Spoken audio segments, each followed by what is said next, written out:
Well, hey, everybody. Thank you for joining me for today's devotion. We are in Psalm 23, which, as you know, is one of the better known passages in all the Bible, brought so much comfort to so many people over the years. It's used in funerals a lot. I use it a lot when I speak at funerals. And so I'm not going to share with you my whole funeral sermon from Psalm 23. But I do want to talk briefly about one verse right in the middle of it. Verse 4. Even though I walk through the valley of the shadow of death, I will fear no evil, for you are with me.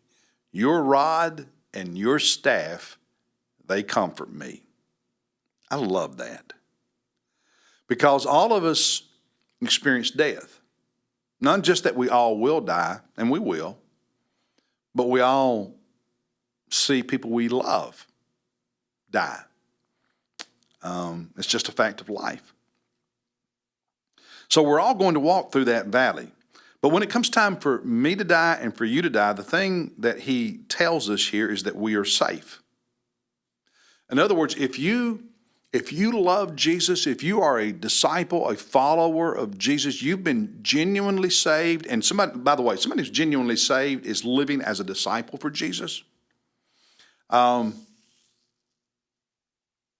When the time comes for you to die, if you belong to Jesus, when you die, you cannot mess it up. You cannot mess it up. If you belong to Jesus, when you die, you cannot mess it up. Okay? You can't. Just no way. Because what he says is when we walk through that valley of death, and it's like a shadow, and shadows not only block the sun, but they can make it feel colder, and if the shadows are dark, even scary. He says, I fear no evil. There's no reason for you as a believer, as a follower of Jesus, to be afraid when you face death. Because he's with you. And it's not just that he's with you. I mean, that's the heart of it. He's with you. But because he's with you, you are safe. Because he's with you, you are protected. How does he protect you as you walk through the valley of the shadow of death? With his rod and staff.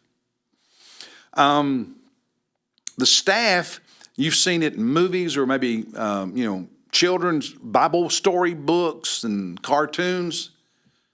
Christmas pageants at the church. The staff is that long walking cane, that big tall walking stick that shepherds would carry that had a big old, curved, crooked handle at the top. Because sheep are dumb and they get in trouble all the time. And let's say a sheep got over a cliff and couldn't get back. The shepherd could reach down with that long staff and with the crook of the handle, hook it, the body, hook that sheep and pull it back to safety.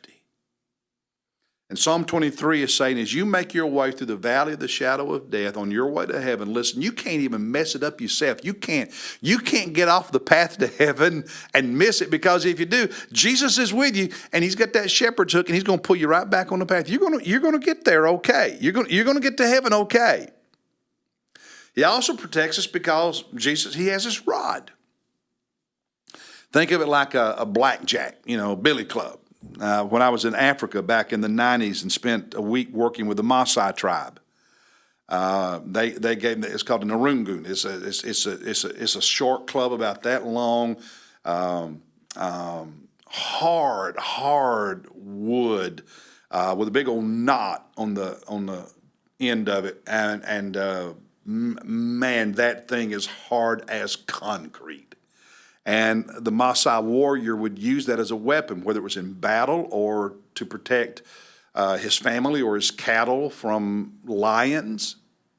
And what Jesus is saying is when you walk through the valley of the shadow of death, if you belong to me, if you're mine, Satan can't bother you. Demons can't bother you. There's nobody and nothing, no enemy that can bother you, because Jesus has got his big old hard billy club and he's going to beat the you-know-what out of anybody who tries to hurt you. Now, that when you die, there's nobody. The point the psalmist is making is when you face death and you walk through death on your way to heaven, Jesus is there to take care of you, to comfort you, and protect you. You can't mess it up. You will arrive in heaven. He protects you. He protects you. He protects you. Blessed be the name of the Lord. I'll see you tomorrow.